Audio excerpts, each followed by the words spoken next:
Ok, hoje nós vamos começar então falando sobre uma pergunta que tem a ver com se ainda existem profecias a se cumprir antes da volta de Cristo, né? A gente sabe que a volta de Cristo é profetizada e isso nós sabemos que ainda não se cumpriu, mas a pergunta agora é se nós ainda temos profecias a serem cumpridas antes da vinda de Cristo, e essa questão toda vai ser um pouco complexa, a gente não vai poder finalizar tudo isso aí hoje não.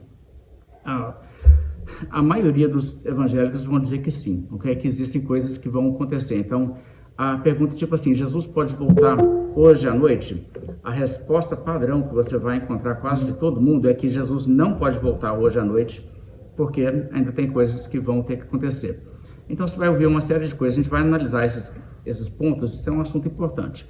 Então, por exemplo, o anticristo já se manifestou ou não? Porque se o anticristo ainda não se manifestou, o que a gente até viu na aula passada, lá em Tessalônica, Paulo falou com eles, gente, vocês não sabem que antes da gente ter a nossa reunião com Cristo, primeiro tem que se manifestar o homem da iniquidade? Então, se aquela profecia ainda não se cumpriu, então Jesus não pode voltar ainda hoje, que não dá tempo do anticristo se manifestar e antes de meia-noite ele fazer o que ele tem que fazer para Jesus voltar ainda hoje. Bem, então você entende essa questão. Agora, isso não quer dizer que Jesus não possa voltar nessa geração, né? De repente, o anticristo começa a aprontar aí, e se ele for muito eficiente, ele, né, em um ano faz o que tem que fazer, e aí Jesus pode voltar, mas quem sabe daqui a um ano, não antes, entendeu? Então, assim, como você vai entender isso aí? Existe, é claro, uma saída também para essa questão toda, que é assim, não, o anticristo ainda é futuro, ainda vai ter que fazer alguma coisa, mas Jesus pode voltar hoje, no sentido em que o que ele vai fazer e o que é iminente de acontecer, não é Jesus aparecer no céu como juiz, é Jesus arrebatar a igreja. Então ele vai arrebatar a igreja, levar a igreja embora, aí depois vai deixar o palco para o anticristo. Isso é o pré-tribulacionismo, o arrebatamento antes. Então esse pensamento vai considerar que o arrebatamento pode acontecer a qualquer momento, ok? Mas ainda tem outras coisas para se cumprir e tal. E existe também a questão do milênio. E aí como é que fica a ideia do milênio? O milênio é uma profecia que já se cumprir, ou é uma profecia de uma coisa ainda futura? O pré-milenista, de novo, vai ter aquela coisa. Sim, é futuro, o milênio é futuro, mas o Senhor Jesus Cristo não tem que esperar ele acontecer para depois voltar. O que vai de fato acontecer é que o milênio vai acontecer depois da volta de Cristo. Já o pós-milenista vai dizer que não, ainda tem um milênio futuro, mas o milênio ainda não começou. De modo que, se o milênio ainda não começou, nós temos que ficar atentos ao fato que Jesus não pode voltar até que se cumpra essa profecia do milênio. Então, pessoas vão olhar, por exemplo, passagens lá do Velho Testamento, né? A terra se encherá do conhecimento do Senhor, como as águas inundam, né? O mar e tal, e vão dizer isso não se cumpriu ainda. Mas isso tem que se cumprir. Mas isso não pode se cumprir depois da volta de Cristo. Isso vai ter que se cumprir antes. Então, como isso não aconteceu ainda, nesse caso, você vai ter uma perspectiva de que a volta de Jesus não vai acontecer por muito tempo e muitas gerações, o que é necessariamente uma perspectiva do pós-milenismo. Então, o pós-milenista vai te dizer que Jesus não pode voltar na nossa geração. Jesus não pode voltar nem nos próximos 500 anos. Não dá tempo de se cumprir a profecia do milênio em tão pouco tempo assim. E essa profecia tem que se cumprir antes da volta de Cristo. Então, só para situar um pouco o nosso pensamento, vamos olhar o que a Bíblia diz sobre essa questão aí de expectativa da volta de Cristo e tal. O que você deve notar é que os discípulos de Cristo, no período do ministério de Cristo, eles não tinham muito a antecipação de que haveria nem a crucificação, não é verdade? Mas eles achavam que o Messias estabeleceria um reino. Então, eles achavam que quando Jesus estava indo para Jerusalém, ali quando ele foi realmente para ser crucificado, a Bíblia diz que tomou assim uma atitude, eu vou para Jerusalém com uma resolução, sabendo que as pessoas lá queriam matá-lo. Mas mesmo assim, ele estava determinado de ir para Jerusalém. De modo que, até teve um incidente lá, Lucas conta isso a partir do capítulo 9, até uma cidade dos samaritanos viu que Jesus estava muito assim, fitado nessa ideia de eu vou para Jerusalém, que eles nem quiseram Jesus lá, tipo assim, esse é um negócio de Jerusalém, então, né, vai para lá então, que nós não queremos você aqui não. Agora, por outro lado, existe também o fato que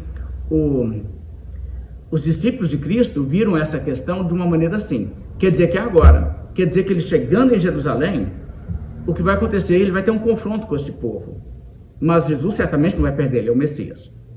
Então veja o que diz aqui em Lucas 19, verso 11.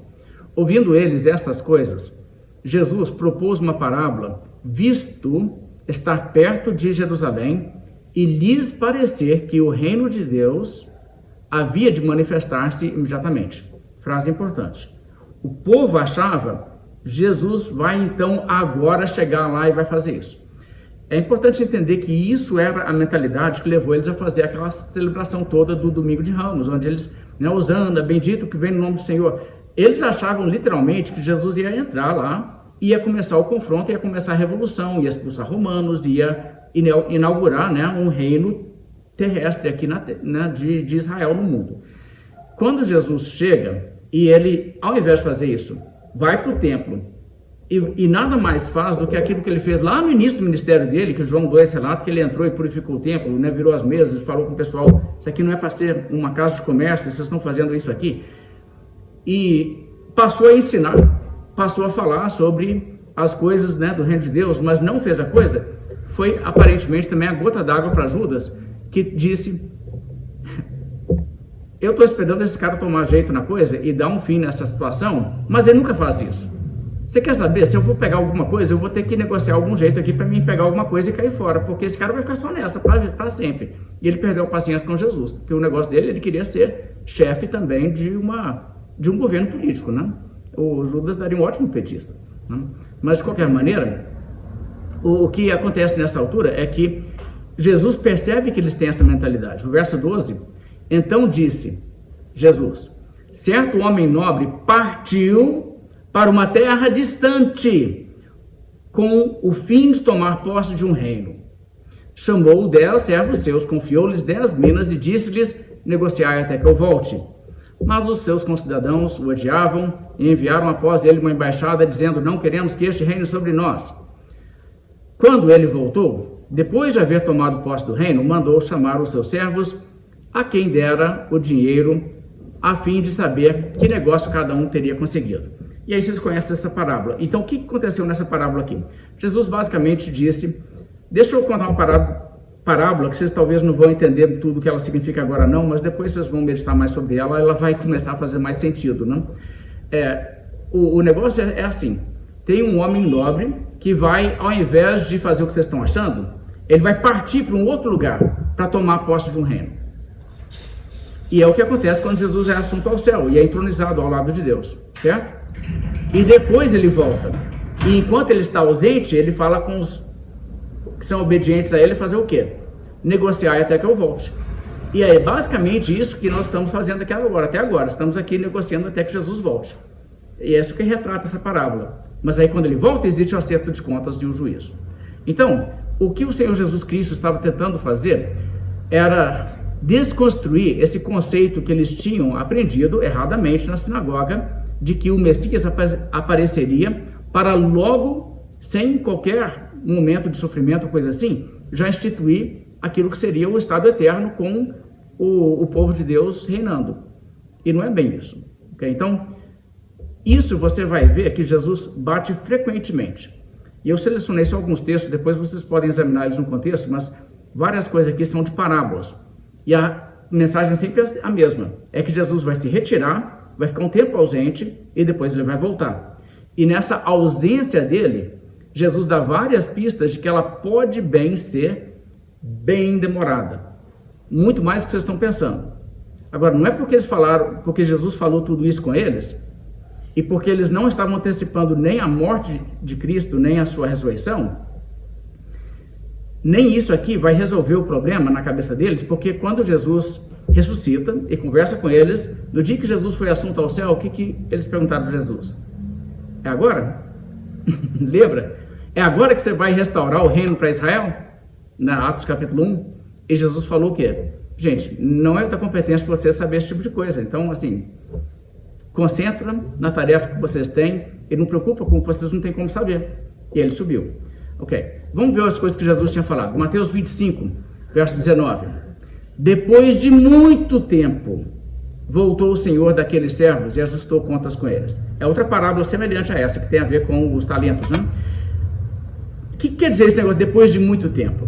Você vê que Jesus está deixando aqui a possibilidade na mente deles de que a ausência dele seria bem mais longa do que eles estavam imaginando. O verso 5 do mesmo capítulo 25 é a parábola das 10 virgens. E tardando o noivo, foram todas tomadas de sono e adormeceram. E o que isso representa? Enquanto o noivo não chega, a segunda vinda de Cristo está em vista. O pessoal, na expectativa que aconteceria muito rápido, cansou de esperar e pediu assim, esse negócio não vai acontecer nada. Aí, você está sabendo que... é engraçado, de vez em quando eu vejo isso na internet, algum incrédulo falando assim, né? Eu vi até outro dia um stand-up, eu gosto de assistir os pessoal de stand-up, eles são muito bons, mas de vez em quando eles blasfemam também. E tinha uma pessoa falando assim, os cristãos aqui estão falando comigo que Jesus vai voltar. Aqui, você sabe há quanto tempo que eles estão falando desse negócio? Zoando, né? Tipo assim, é para você rir dos cristãos, né? Mas, olha, a ideia é que tardando o noivo, ia ter gente que ia pensar assim, se não aconteceu até agora, acontece mais, não. Agora, quanto tempo teria que passar para entrar esse argumento em validade? Certamente não seria 3 meses, depois da ascensão de Cristo, não é? Mas, mais tarde, alguns anos, algumas décadas mais tarde, isso já poderia começar a fazer algum sentido. Mas hoje em dia, bem mais ainda. O outro ponto aqui é Lucas 12, uma parábola também do bom mordomo. Mas, se aquele servo disser consigo mesmo, meu senhor tarda em vir, e passar a espancar os criados e as criadas, e a comer e a beber e a embriagar-se, de novo, o que acontece? Se o cara diz, o meu senhor tarda em vir, assim, esse negócio de Jesus voltar, essa história aí, já estou contando isso há tanto tempo, esse negócio não é verdade, não. Senão já tinha acontecido. É exatamente a lógica. E em todos esses momentos em que Jesus fala isso, ele está deixando bem claro para eles que eles deveriam ter uma antecipação de uma possibilidade real de ter uma expectativa em relação à volta de Cristo acontecer muito antes do que ela realmente vai acontecer, de modo que eles não poderiam imaginar assim, não, o tempo que já passou, então fechou, não tem como ser mais. Jesus está dizendo, não cai nessa não, isso aí é um perigo para vocês. Próxima coisa, próximo texto que você vê aqui. Aqui diz no Mateus 24, verso 48, mas se aquele servo, sendo mau, disser consigo mesmo, meu senhor demora-se. De novo, mesmo argumento, né? Moisés vai descer do monte, mas não, tem 40 dias já. Como é que o cara fica lá 40 dias sem comer? Entendeu? Então, mesma coisa aqui, Jesus vai voltar mais não. Esse negócio aí depois começa a aprontar lá do jeito que eles querem e não vai dar muito certo. Marcos 13, 35. Vigiai, pois, porque não sabeis quando virá o dono da casa. Se à tarde, se à meia-noite, se ao cantar do galo, se pela manhã, para que, vindo ele inesperadamente, não vos ache dormindo. O que, porém, vos digo a todos vós, vigiai. Agora, esse verso, assim como uma série de outros, e na verdade o sermão escatológico de Cristo tem essa mensagem, é uma mensagem assim que tem 2 lados. Por um lado, não imagine que você pode colocar um prazo limite, e se passar desse prazo, então não aconteceu até então não vai acontecer. Esquece isso. Mas também vigia. Ou seja, não pense também, mas não pode acontecer muito breve não, porque não vai acontecer necessariamente levar muito tempo. O recado é que vai levar muito tempo? Não, o recado é você não sabe se vai levar muito tempo ou pouco tempo. Então você tem que fazer 2 coisas. Não pensar que o passar do tempo descaracterizou a profecia, de modo que ela não pode se cumprir, e também não pensar, não pode acontecer por agora. Você tem que vigiar. Vigiar do quê? Se não pode acontecer agora, entendeu? Então você tem um equilíbrio. Você tem que estar pronto para a vinda dele e ao mesmo tempo pronto para ele não vir tão rápido. Ok, então como que isso se aplica a nós? Como que vocês entendem que isso se aplica a nós hoje? Independente das profecias aí todas aí, depois a gente vai falar sobre isso. Qual que é a postura que a gente deve ter hoje? A gente deve estar esperando e pronto se Jesus vier na nossa geração? Ok? Nós temos de estar preparado, né? de estar buscando, porque não tem a data, né? Uhum. Sim, e nós podemos também sair fazendo igual faz algumas pessoas aí, né? Jesus vai voltar em nossos dias, é agora, né? Vocês não estão vendo as coisas que estão acontecendo aí no jornal? Isso também a gente não pode fazer, porque a gente não sabe, entendeu? Então, o verso aqui de Mateus 24, 36, mas a respeito daquele dia e hora ninguém sabe, nem os anjos do céu, nem o Filho, senão o Pai. Okay? Então, Não tem ninguém que vai te falar, mesmo Jesus, durante o período aqui da sua encarnação, eu sou da convicção de que hoje ele sabe, mas a sua humilhação também ele deixa de fazer pleno uso da sua onisciência, assim como ele deixa de fazer pleno uso da sua onipotência. E nesse contexto, Jesus também não sabia.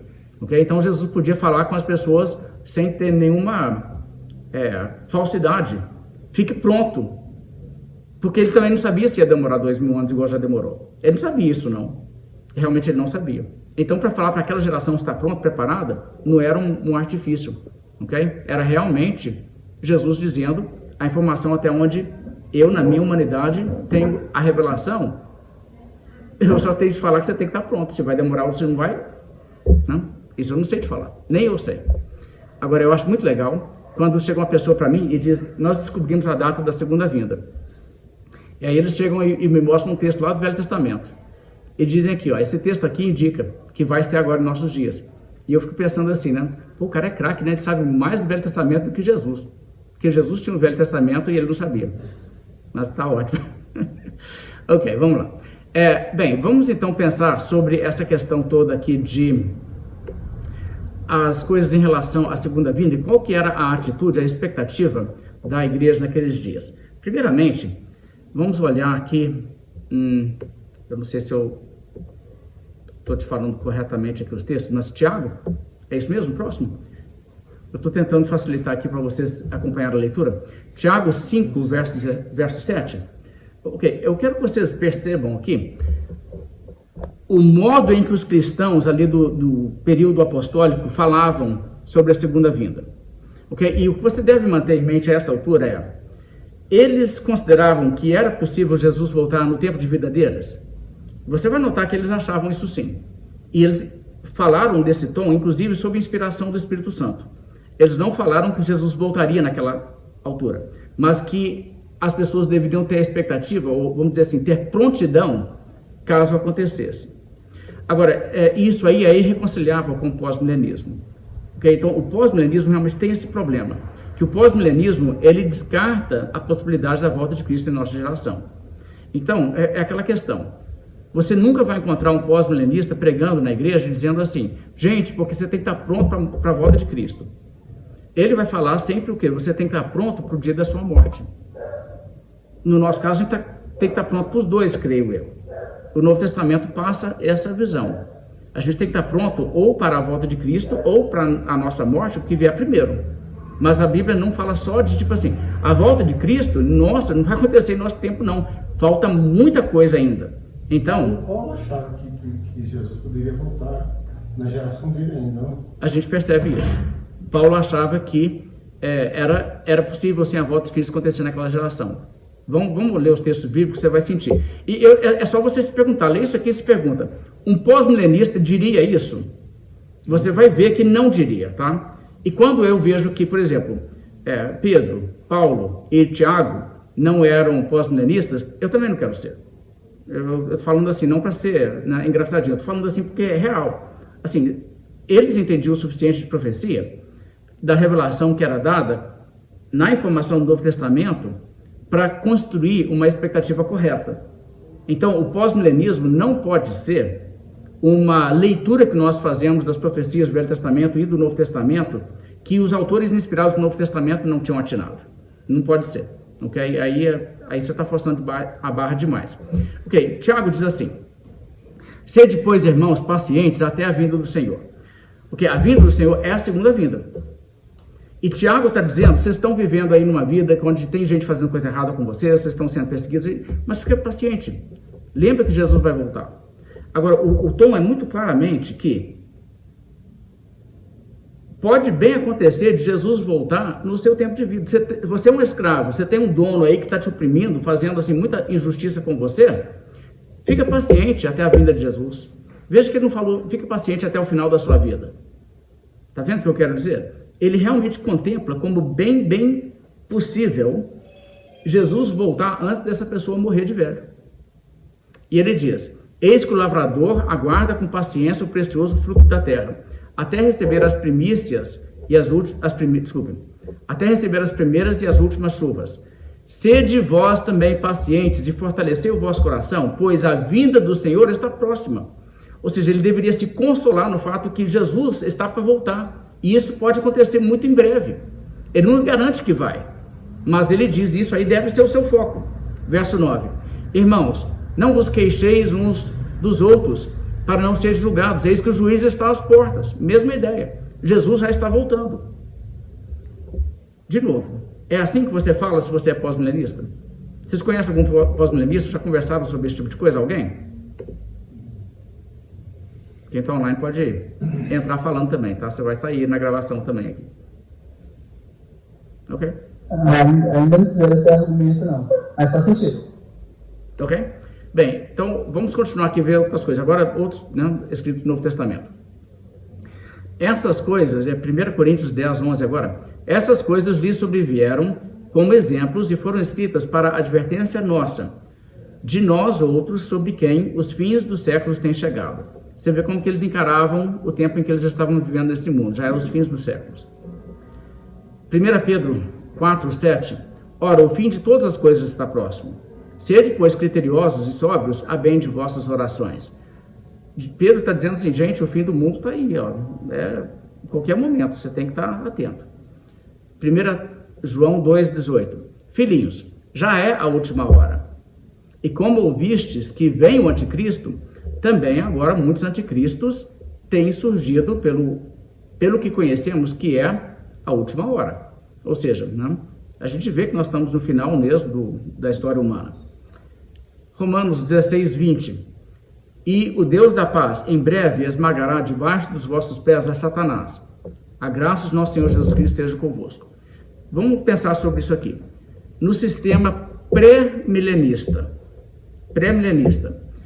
Deus esmaga Satanás quando? Dia que Jesus volta? Não. Quando? Depois. No final do milênio, certo? Depois de Cristo reinar 1000 anos, no juízo final. Aí que ele esmaga Satanás. Então, na expectativa de um pré-milenista, Deus esmagará em breve Satanás debaixo dos nossos pés? Não. Ainda tem uma outra etapa da história humana que nem inaugurou ainda. E na visão pós-milenista? Deus vai esmagar Satanás debaixo dos nossos pés em breve? Também não. Está vendo aqui que eu estou te falando? Se você for atento, o Novo Testamento ele constrói uma escatologia bem clara. Ele não deixa a coisa assim com muita ambiguidade, não. Próximo texto aqui, Hebreus 10, verso 37. Porque ainda dentro de pouco tempo aquele que vem virá e não tardará. Né? De novo, a expectativa da volta de Cristo. 1 Tessalonicenses 4, 15. Ora, ainda vos declaramos por palavra do Senhor isso. Nós, os vivos, os que ficarmos até a vinda do Senhor, de modo algum precederemos os que dormem. O que Paulo fala aqui, ele está dizendo, olha, pela revelação de Deus, o que a gente tem que falar com vocês? As pessoas que já morreram, elas vão voltar com Cristo quando ele vier, tal, ele vai ressuscitar essas pessoas.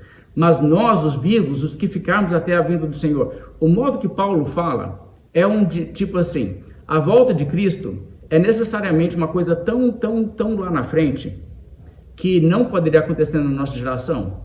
Não, ele obviamente contempla como uma possibilidade que ele continuaria vivo até a volta de Cristo. E outros ali também. Okay? Então, a essa altura, ele tem essa expectativa. De novo, isso aí exclui a possibilidade de profecias muitas e longas, né, para se cumprir. Daniel, sim. Quando Cristo voltar, ele vai fazer o processo todo de uma vez só, não vai vencer o inimigo, não vai ter esse negócio de segurar ele um tempo, depois. Acho que o processo vai ser todo feito de uma vez só, não? Eu entendo a volta de Cristo como um cataclisma, né, final. Eu não entendo isso como uma coisa que vai iniciar assim, uma série de pequenas etapas, assim como alguns veem. Vai acontecer tudo de uma, vai ser uma coisa, vai ser tudo feito de uma vezada só. Sim, nós vamos entrar nessa questão aí, vamos ter que trabalhar isso sim. Né? Se você tem como fazer essas subdivisões assim de eventos, a gente vai ter que tratar isso. É até difícil, a gente não sabe sobre tempo, se isso vai demorar período, mas vai chegar e vai fazer tudo que se tem de fazer, vai levar a igreja dele, o povo dele, Satanás já está vencido e pronto, não vai ter esse negócio de esperar o tempo, não consigo ver isso não. Não. Uhum. Não, é isso que eu entendo também. Mas isso aí seria um assunto que a gente vai ter que também trabalhar em maior detalhe. Vamos ver aqui, 1 Tessalonicenses capítulo 5 agora, e veja o que é dito aqui. Paulo fala assim, verso 1. Irmãos, relativamente aos tempos e às épocas, não há necessidade que eu vos escreva, pois vós mesmos estáis inteirados com precisão de que o dia do Senhor vem como ladrão de noite. Isso aqui é interessante. Paulo teve que explicar para eles o quê? O que acontece com os que morrem em Cristo.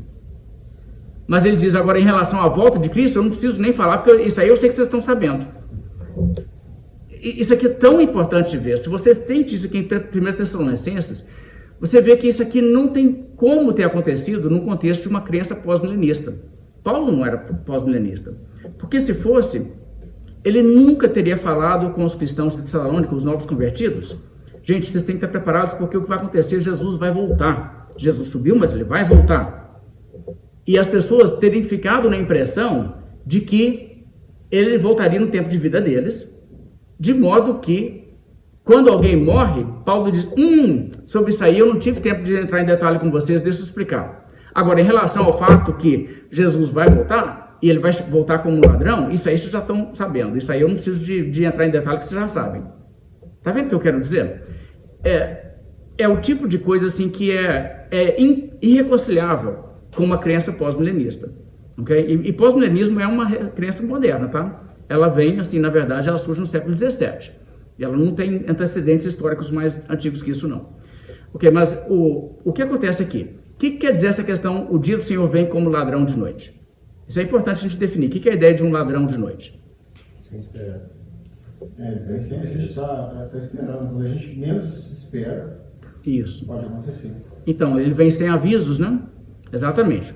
O ladrão não fica dando pistas de que ele vai assaltar uma casa. Ele tem que vir sem avisos. E o paralelo é esse. Se o ladrão fizesse tipo assim, deixasse uma cartinha, né? Querido Papai Noel, estou pensando em assaltar sua casa, ok? Aí depois passasse, umas 2 semanas, chegasse um telegrama, né? A sua casa vai ser assaltada em breve, né? Nos próximos dias. Não vou te falar que dia da semana que vem que vai ser, não, mas é semana que vem. Entendeu? Se fizesse isso, os assaltos não dariam certo, né? E o que Jesus falou é isso, o ladrão, se o dono da casa soubesse, ele vigiaria e não ficaria exposto a ser assaltado. Da mesma maneira, ele falou assim, vocês vigiam porque não vai ter aviso. Agora, isso aqui subverte totalmente toda aquela informação que você vê na internet que diz o quê? Olha os sinais da vinda de Jesus. Os sinais da vinda de Jesus é uma mentalidade que diz Jesus não vai vir como um ladrão. Ele vai dar um tanto de sinal. E é exatamente o contrário do que a Bíblia diz. Exatamente. Não tem, né? Bem, vamos lá, verso 3. Quando andarem dizendo, e aqui no caso é o mundo incrédulo, paz e segurança, eis que lhes sobrevirá repentina destruição, como vem as dores de parto, a que está para dar à luz, e de modo nenhum escaparão. O que ele diz aqui é uma coisa muito paralela ao que Jesus disse, que os dias de Noé, o pessoal não estava em expectativa nenhuma que Deus ia intervir no mundo. E o mundo vai estar nessa coisa tipo assim, Jesus chegar, botar ordem nas coisas, que estou preocupado com isso aí não, ok? Você nota também que o quadro nesse texto não parece ser o mundo está caindo aos pedaços e está tendo guerra para todo lado e parece que assim, a ecologia está despedaçando e o mundo então vai estar num caos que as pessoas dizem assim, né? O que está acontecendo? Não, vai ser um evento que vai pegar as pessoas de surpresa. As pessoas estarão em expectativa zero de que acontecerá alguma coisa e de repente o que acontece? Jesus simplesmente chega e pega eles todos de surpresa. Ok? O verso 4. Mas vós, irmãos, não estáis em trevas para que esse dia, como ladrão, vos apanhe de surpresa. Ou seja, vocês já estão prontos, já estão em Cristo, vocês já creem, então o dia não vai pegar vocês despreparados. Se você está em Cristo, você não está despreparado. Tudo bem até aí? Ok, mas de novo, esse texto, ele mostra essa ideia de que os crentes ali, naquela geração, eram instruídos a ter a antecipação de que possivelmente Jesus chegaria naqueles dias. Jesus voltaria como ladrão de noite sem aviso. E eles não estavam na expectativa de que, não, isso não acontece no nosso tempo de vida, não. Sem chance. Tem muitas profecias do Velho Testamento que ainda não se cumpriram. Não era essa a crença da igreja primitiva. Ok. Agora vamos para Apocalipse. E no Apocalipse nós temos algumas passagens aqui.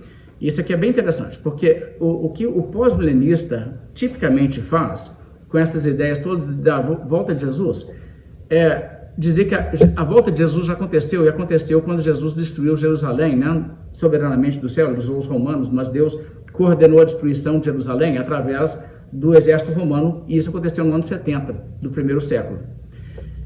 Dessa maneira eles falam, isso aí é uma visitação de Deus no mundo, e a volta de Cristo que era iminente era essa, e ela já aconteceu. Então, para fazer esse tipo de coisa com a Bíblia, o pessoal também tem que pegar o livro de Apocalipse e dizer que o livro de Apocalipse aconteceu antes do ano 70.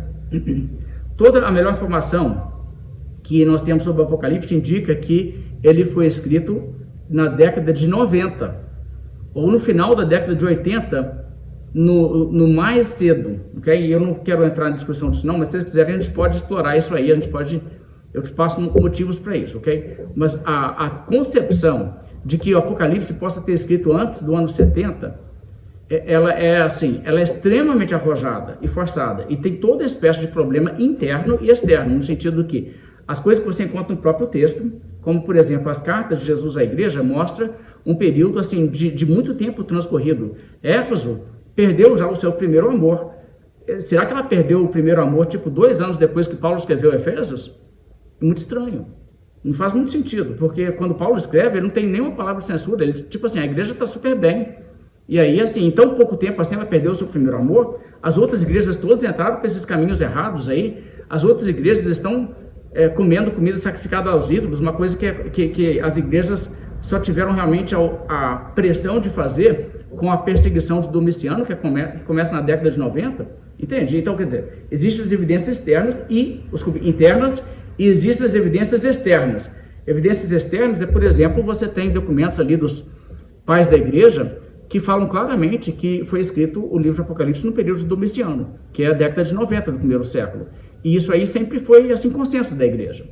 E João era o único apóstolo vivo na época em que isso foi escrito. E ele escreveu isso em Patmos. E nós temos informação não bíblica, mas extra-bíblica, de que João foi enviado, exilado em Patmos na década de 90, quando Domiciano estava no trono de Roma. Então, quer dizer, João foi para Patmos exilado antes da perseguição de Domiciano? Faz sentido nenhum. Esse tipo de coisa assim, mas são obstáculos que vão ser ignorados por uma pessoa que diz, mas eu tenho que fazer o Apocalipse ter sido escrito antes da década antes do ano 70. Mas por que você tem que fazer isso, meu amigo? Não, porque quando fala da volta de Jesus, no Apocalipse, que ela é breve, eu quero que essa volta de Jesus signifique nada mais do que a destruição de Jerusalém. Ok? Então é esse tipo de missão que a pessoa assume que leva a pessoa a tratar o texto assim. Vamos ler os textos aqui, só no final de Apocalipse. Apocalipse 22, 6 diz, disse-me ainda, estas palavras são fiéis e verdadeiras. O Senhor, Deus dos espíritos dos profetas, enviou o seu anjo para mostrar a seus servos as coisas que em breve devem acontecer. Tá? Essas coisas vão acontecer em breve. Ótimo. Verso 7. Eis que venho sem demora. Bem-aventurado aquele que guarda as palavras da profecia deste livro. Então Jesus diz que ele vem sem demora. Naquela época já. Ok? Apocalipse 22, 12. Eis que venho sem demora. 22, 20. Aquele que dá testemunho dessas coisas diz, certamente venho sem demora. Amém. Vem, Senhor Jesus. Então, se na década de 90, a Bíblia está dizendo, Jesus mandou um recado, que ele vem sem demora, isso, de novo, não está reforçando aquela ideia? Esteja pronto? Esteja pronto. Porque é isso, em síntese, o que está sendo dito. Venho sem demora é um lembrete. Esteja pronto. Você não sabe se eu vou chegar rápido assim. Então, esteja pronto. Então, de novo, como é que você harmoniza isso aí com o pós-milenismo? É um problema realmente muito grave. Ok, Tito, aqui o modo em que nós vivemos. Verso 11. Capítulo 2 de Tito, verso 11. Porquanto a graça de Deus se manifestou salvador a todos os homens, educando-nos para que, renegadas a impiedade e as paixões mundanas, vivamos no presente século sensata, justa e piedosamente, aguardando a bendita esperança e a manifestação da glória de nosso grande Deus e do Salvador Jesus Cristo. Gente, isso aqui, assim, para mim é mais claro que o dia. Paulo está dizendo, o que acontece quando a gente converte é que a gente passa a viver do modo que agrada a Deus, aguardando a segunda vinda, e não aguardando a morte. A morte pode ser que venha, mas a gente está vivendo na expectativa de Jesus vai voltar. E se ele não voltar antes, eu morro, tudo bem. Mas eu vivo na expectativa, não da morte, mas na expectativa da volta de Cristo. É isso que é a perspectiva do Novo Testamento. Romanos 13, mesma coisa, verso 11. E digo isto a vós outros que conheceis o tempo. Já é hora de vos despertardes do sono, porque a nossa salvação, ele quer dizer a consumação final da salvação, não que a gente não foi perdoado, mas no sentido que nós não fomos glorificados. A nossa salvação está agora mais perto do que quando no princípio cremos. Vai alta a noite e vem chegando o dia. Deixemos, pois, as obras das trevas e revistamos-nos das obras da luz. Que dia? O dia da minha morte? Não, o dia da volta de Cristo. É disso que ele está falando. Então, quer dizer, isso aqui é o tipo de coisa, para quem sabe ler, um pingo é letra. E o ambiente do Novo Testamento é exatamente esse. E depois, dê uma analisada em Mateus 24, 36 até o capítulo 25, 13. E Lucas, a parábola ali, que eu li só um verso dele, a parábola de Lucas 12, 35 a 48. Depois vocês dão uma analisada nisso aí, vocês vão perceber o que eu estou falando. Agora, mais uma coisa também que você vai notar no Novo Testamento, que é assim, a ideia da volta de Cristo ser iminente, nós temos que estar pronto, não quer dizer necessariamente que você tem que crer que Jesus vai voltar, ou pode voltar essa semana, ok? Então vamos dar um exemplo aqui, pegar um caso.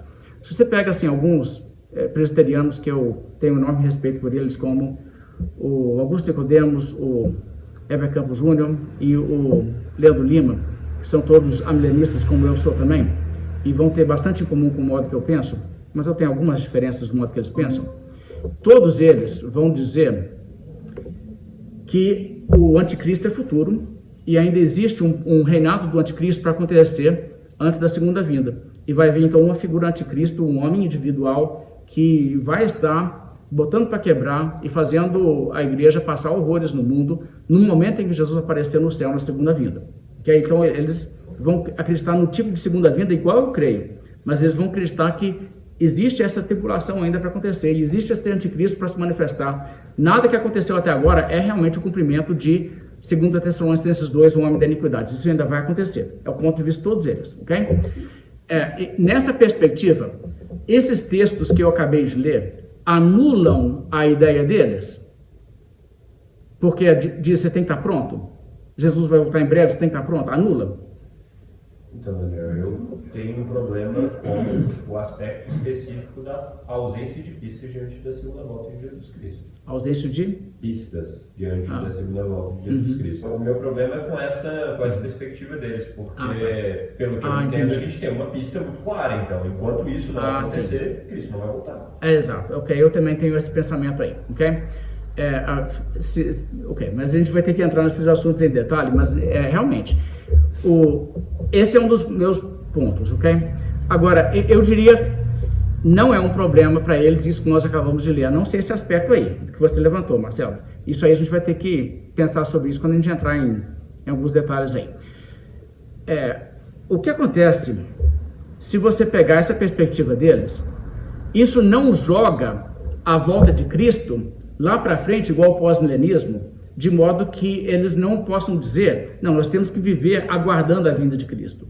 Porque qualquer um deles vai dizer também, a volta de Cristo pode estar tão próxima que ela vai acontecer no nosso tempo de vida aqui. E pode acontecer, tipo assim, daqui a 2, 3 anos, Jesus terá voltado. Então eles não têm uma ideia assim, o reinado do anticristo é 7 anos ou 3 anos e meio. Eles não têm prazo para isso não. Eles só têm uma expectativa de que ainda tem que acontecer isso. Agora, nesse ponto, você tem que lembrar que o apóstolo Paulo escreveu algumas dessas palavras que nós lemos, as palavras de Tessalonicenses, mesmo enquanto Paulo estava insistindo que o anticristo ainda era futuro para ele. Okay? Então, uma coisa que não anula a outra. O que eu estou argumentando não é que algumas profecias se cumprirem no momento da última geração, é contraditado pela expectativa da volta de Cristo em nosso tempo e uma prontidão da nossa parte. O que eu estou dizendo é que você não pode acreditar num milênio futuro que acontece antes da segunda vinda e manter a expectativa da volta de Cristo. antecipação e viver pronto pela volta de Cristo. Isso aí que é reconciliável. Ok, eu quero mostrar algumas coisas aqui. Sim. Tem alguma coisa que fala como que vai ser esse anticristo, quanto tempo que ele vai durar, se ele vai ficar até na volta, se ele perde a volta, sobre esse anticristo. Sim, tem muita coisa, a gente vai analisar essa doutrina do anticristo. A Bíblia diz que quando Jesus voltar, ele vai matar o anticristo com o sopro da boca dele. Então, é isso que leva muita gente a pensar que necessariamente o anticristo é um indivíduo que vai estar presente na última geração, ok? Isso aí é o argumento que eu acho mais forte nesse sentido. Mas ele não me convence porque eu entendo que o anticristo também pode ser uma sucessão de pessoas, ok? De modo que ele se manifesta e é Jesus, o dia que ele volta, ele pega o que tiver naquele momento no trono, ok? Depois a gente lida com isso aí. Pode falar, Anderson. Daniel, uma questão que está relacionada com essa, haverá o anticristo. Então, você tem anticristos e haverá o anticristo. Correto? Sim. Esse anticristo final, o último anticristo, ele precisa de ser alguém de poder mundial ou não? Qual que é a sua visão? Eu acho que não existe necessidade disso aí. Mas existem também motivos de fazer isso. Quando a gente falar sobre o anticristo, uma coisa que vocês vão perceber, eu entendo que nem tudo que a Bíblia fala que as pessoas jogam na conta do anticristo é realmente referência à mesma pessoa. Eu entendo que quando diz que vem o anticristo em João e o homem da iniquidade em Tessalonicenses são o mesmo indivíduo. Mas, por exemplo, eu não acho que a besta do Apocalipse esteja o anticristo. Eu não acho que em Daniel você encontra o anticristo. Okay, então, você diz em Apocalipse 12, né? 13. 12, 13. Isso, Então, porque assim, eu acho, só resumindo o que eu entendi até agora, eu achei que é muito coerente mesmo a visão milenista, porque ela consegue juntar essas duas verdades bíblicas. Tanto a verdade que nós temos que estar preparados para a volta de Cristo, quanto a verdade que ainda pode demorar outras coisas precisam acontecer. Então, ela consegue unir esses dois mundos. Sim. Então, para essa volta iminente, você teria que ter, para nós estarmos na expectativa dessa volta iminente, você teria que ter essa figura do anticristo. E talvez alguém, pessoas que perseguem mesmo a igreja, talvez no mundo islâmico, alguma coisa assim, né? Porque tem que ter esse homem, o anticristo. Para não ter essa expectativa da volta iminente e sem a gente ficar com qualquer notícia, nossa, agora é o anticristo, agora vai voltar. Sim. E esses votos que você falou aí, que você julgou até assim, o muçulmano, é engraçado para mim, não sei se vocês viram o filme Casablanca, mas o filme Casablanca realmente é um clássico, né? Tem um momento em Casablanca que é ótimo demais. No finalzinho do filme, né? Um cara lá da polícia local, ele vê o indivíduo lá que está fazendo uma coisa lá que ele não quer que ele faça, então ele dá um tiro no cara, na frente de vários outros policiais, aí o cara tomba, aí ele vira para os policiais e fala assim, olha, alguém matou o cara, vai prender os suspeitos de sempre.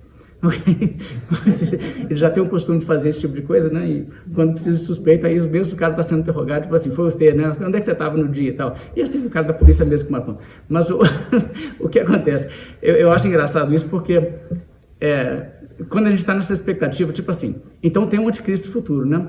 Aí, tipo, aquela coisa assim, quem será o anticristo futuro? Aí aparece sempre, né? Um muçulmano, um russo ou um papa, né? Mas tá bom.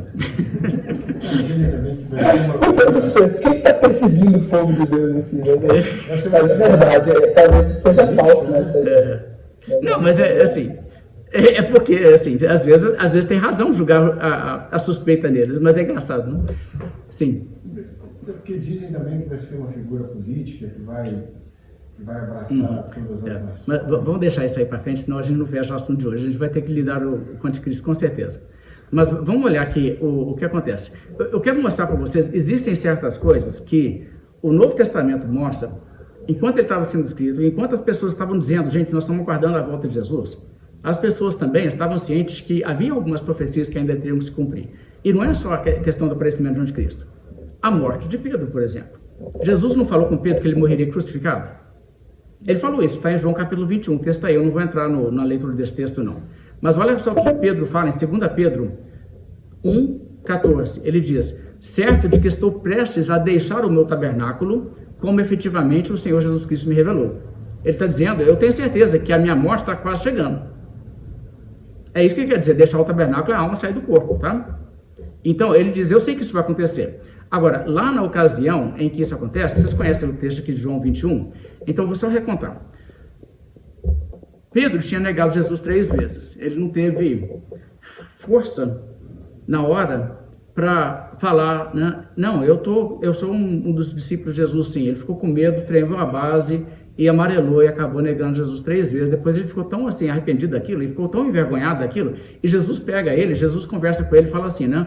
Pedro, você me ama? Perguntei 3 vezes, né? Até porque ele negou 3 vezes. E aí, no final disso, Jesus fala para ele assim, e Pedro fala assim, Senhor, o senhor sabe tudo, o senhor sabe que eu te amo, por que o senhor está me fazendo isso? Aí ele fala com ele assim, Pedro, olha, o que vai acontecer é que lá na frente, você vai morrer dando testemunho de mim. Basicamente ele diz isso, tipo assim, eu sei que você fraquejou nesse momento, mas no final da sua vida vai ser exatamente isso, você vai ser um mártir, e você não vai negar a fé. E para aquilo Pedro foi precioso, ele tomou aquilo como uma coisa assim, de conforto, e ele falou assim, eu sei que eu vou morrer desse jeito, mas ele também sabia que quando chegar a hora eu não vou negar Jesus de novo, Jesus me garantiu que eu não vou. Jesus sabia antes que eu ia negar, não sabia? Eu falava que não, mas ele estava certo. Dessa vez ele falou que eu não vou negar. Então, quer dizer, isso para ele foi muito bom. Agora, Pedro está sabendo disso. Agora, assim que aconteceu esse negócio, estava ali João, do lado, né? E Pedro fala assim, entendi, então vai ser assim comigo, tá? Aí ele vira para Jesus e fala assim, e João? Bem Pedro. E a Bíblia diz que Jesus fala com ele assim, Pedro, cuida da sua vida. Mas só que Jesus falou isso de um jeito meio interessante. Jesus falou assim, Pedro, se eu quiser que ele fique vivo até que eu venha, não é da sua conta. Basicamente é isso que ele falou, ok? Agora, deixa eu falar uma coisa, gente, não sei se vocês notaram isso, João é o meu evangelho favorito. Um dos motivos é por causa do senso de humor de João. Se você lê João e não consegue perceber o senso de humor, João, ele é muito pala, ele é muito assim, ele é muito irônico. E ele inclui uns detalhes que não precisava de incluir. Por exemplo, ele o tempo todo lembra todo mundo, tipo assim, Jesus tinha vários amigos, né? Mas o melhor amigo de Jesus era ele. Ele se refere assim como o discípulo que Jesus amava. Gente... Porque Jesus já começou poupando ele para ele morrer. Não, e ele conta umas coisas, tipo, nada a ver. Tipo assim, no dia que nós recebemos notícia de que Jesus não estava no túmulo mais, as mulheres contam pra gente, estava eu e Pedro. Aí a gente foi correndo. Ele falou assim, só que eu cheguei antes que Pedro. Ganhei a corrida. Exatamente. Por que ele conta umas vezes? Ele tem umas coisas assim, eu podia dar uma lista, tá? Porque, assim, mas eu acho muito engraçado o jeito que o João conta. O João, ele tem essas coisas. Mas o caso aqui é que João, ele fala isso, e ele conta isso até porque ele tem que desmentir o que aconteceu. Rolou na igreja primitiva esse conto. E o povo interpretou isso como se Jesus tivesse falado que João ainda estaria vivo quando ele voltasse.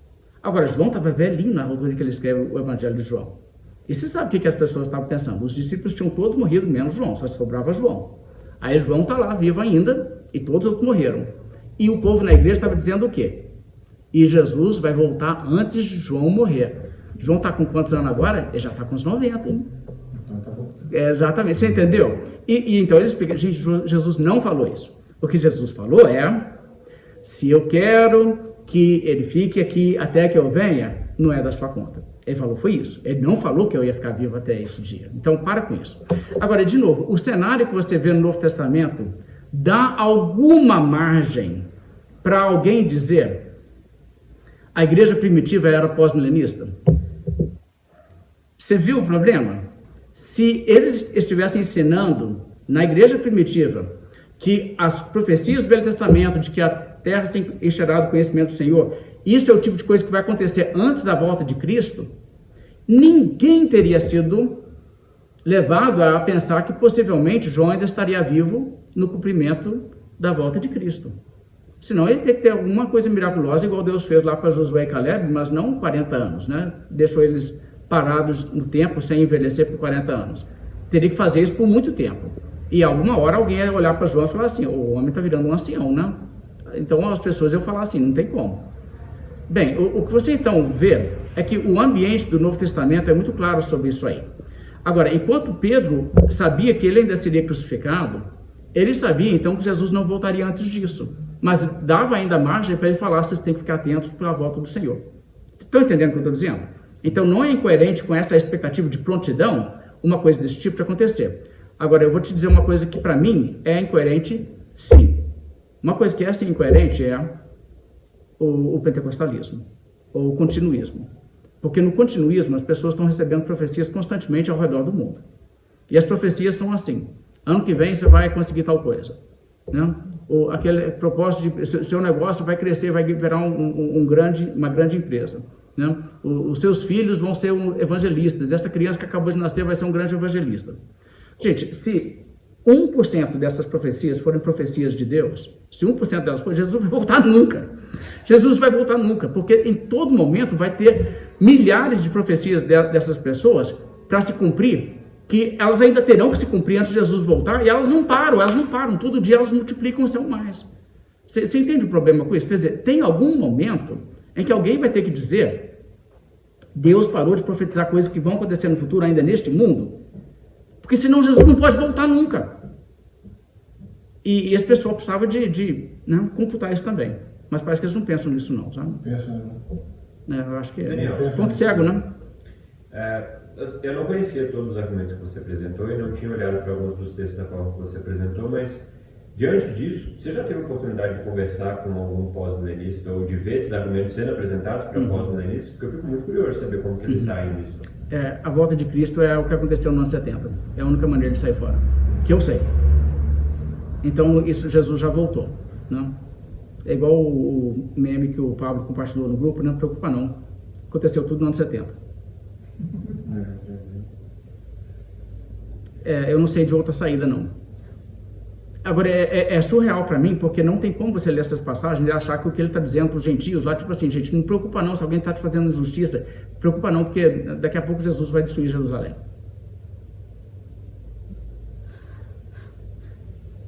Entende? Não faz sentido. Eu acho assim que muito assim querer uma certa ideia. O pós-milenismo, ele na verdade ele tem um argumento emocional. Você não gostaria que todo mundo assim no mundo se convertesse? Não ia ser bonito, entendeu? Então assim você começa a torcer tanto por isso que você começa a distorcer o texto. É o que eu concluo dessa questão. Gente, eu gostaria muito de ser um pós-milenista. Gostaria, mas não vejo base.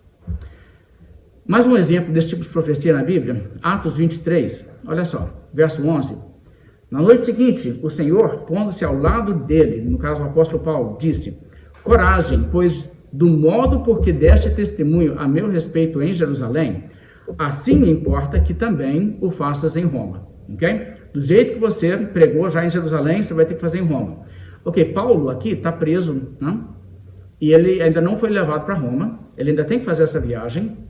E agora, a essa altura que isso aconteceu, o que vai acontecer? Paulo acreditava que Jesus poderia voltar antes dele chegar em Roma? Sem chance, não é? Senão essa profecia não se cumpriria. É o mesmo tipo de coisa. Agora, não é verdade também que nesse período, se ele falasse com alguém sobre a volta de Cristo, ele diria, esteja pronto? Então, a prontidão não exclui esse tipo de coisa. Mas em algum momento, essas profecias assim, tem que todas elas se cumprirem, senão Jesus não vai poder voltar. Aí vai estar sempre na questão, tipo assim, ainda tem, né, ainda tem o Felipe lá em Lafayette que está esperando, né, a profecia que eles deram para ele lá na igreja, então não vai poder essa semana não. Aí depois tem a Jordana lá em BH, nossa, é o negócio dela para ano que vem. Então, quer dizer, aí vai ficar para sempre. Bem, Atos 27, mesma coisa, verso 23, porque esta mesma noite, um anjo de Deus, de quem eu sou e a quem eu sirvo, esteve comigo dizendo, Paulo, não temas, é preciso que compareças perante César, e eis que Deus, por sua graça, te deu todos quantos navegam contigo. Então, novamente, o que você encontra aqui? A mensagem é que Deus falou com Paulo Você não vai morrer nessa viagem, você vai sobreviver. Além de você, todo mundo que está nesse barco vai sobreviver a essa viagem. E você ainda tem que estar em Roma, eu já te falei sobre isso, então você sabe disso. Não tem como você morrer antes disso. E também não tem como Jesus voltar antes disso. Então, esse é o tipo de coisa que a gente tem que levar em conta. Agora, por outro lado, essa questão da volta de Cristo, que Jesus diz, eu volto em breve, a Bíblia também sempre enfatiza. Esse breve, você tem que entender no sentido assim, esteja pronto, caso seja agora, mas eu não estou dizendo que é agora, não estou dizendo isso. Estou dizendo esteja pronto, caso seja agora. O breve é que tipo de breve? Ok, aqui em 2 Pedro 3, o contexto é exatamente isso. A volta de Cristo está em discussão. O fato que Cristo diz que ele voltaria breve. E o que quer dizer esse breve? 2 Pedro 3,8 diz, há todavia uma coisa, amados, que não deveis esquecer, que para o Senhor um dia como 1000 anos e 1000 anos como um dia. Ele está falando no contexto da volta de Cristo. Ou seja, ele disse que a volta de Cristo não aconteceria por pelo menos 1000 anos. Não, ele não falou nada disso. Ele só falou que você não pode descartar que possa demorar assim. Você não sabe. Então esteja pronto. O espírito do Novo Testamento é bem esse aí. Eu também penso também o seguinte, desde que uma coisa ela está determinada a acontecer, independente do tempo, mas ela vai acontecer, dá para entender assim, que é breve, que vai acontecer. Não importa se vai demorar, não sei se você está me entendendo o que eu estou querendo dizer. Porque eternidade é uma coisa. Mas um tempo limitado, mesmo que demore, você pode falar que ele é breve, porque ele vai acontecer. Talvez não aconteça nos seus dias, mas vai acontecer nos dias de outra pessoa. Então é breve. Pode não ter sido breve para você, mas vai ser breve para alguém. É porque está determinado a acontecer, então tem um tempo, ele vai acontecer. Então, de qualquer maneira, ele é breve, ele vai acontecer. Sim. E a Bíblia trata assim, o tempo na ótica de Deus, né? Você vê que as profecias que foram dadas lá atrás para Abraão, né, demoraram muito a se cumprir. As profecias, isso, a profecia que foi dada para Eva, né, em relação ao semente da mulher que viria e pisaria a cabeça da serpente, demorou, mas né, não é assim. Hoje a gente vê que foi breve, parece que aconteceu, foi falado, passou o tempo e aconteceu. Sim. E a questão também da gente estar preparado para a volta, e vigiar, é porque também pelo seguinte, porque se não acontecer no nosso tempo, a gente tem que estar preparado e vigiar, porque a gente vai morrer, e a gente tem que estar nesse estado de graça para a partida, né? Sim. O que você nota, por exemplo, nas parábolas de Cristo, onde ele fala sobre você está pronto, mas você não sabe quando vai acontecer, ele tem esse modo de falar, onde ele fala das vigílias da noite. Você sabe que eles dividiam a vigília, a ideia de que a pessoa chegaria em casa depois da festa. Você não sabe se ele vai chegar na primeira vigília, na segunda ou na terceira vigília. Ou a terceira vigília é tipo assim, quem vai numa festa chega na terceira vigília. É super tardão, está quase chegando o amanhecer, entendeu? Mas Jesus está dizendo assim, então fica pronto qualquer hora, você não sabe se vai ser lá na frente. Então a expectativa não é, imagine que vai voltar lá na frente, pode ficar tranquilo, por muito tempo não vai acontecer. Ele diz, você não sabe se vai ser na primeira ou se vai ser na terceira. Eu diria que nós estamos na terceira vigília.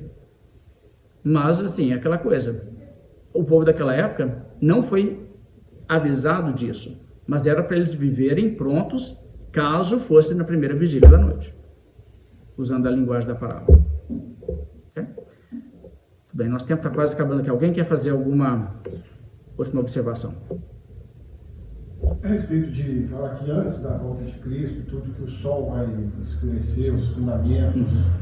Eu não acho que o sol vai escurecer antes da volta. Eu acho que vai escurecer na volta. No momento. Isso, eu entendo assim. A gente vai ver essa passagem também. No momento, as leis celestiais vão deixar de existir, vai cair aquelas coisas que as estrelas vão cair.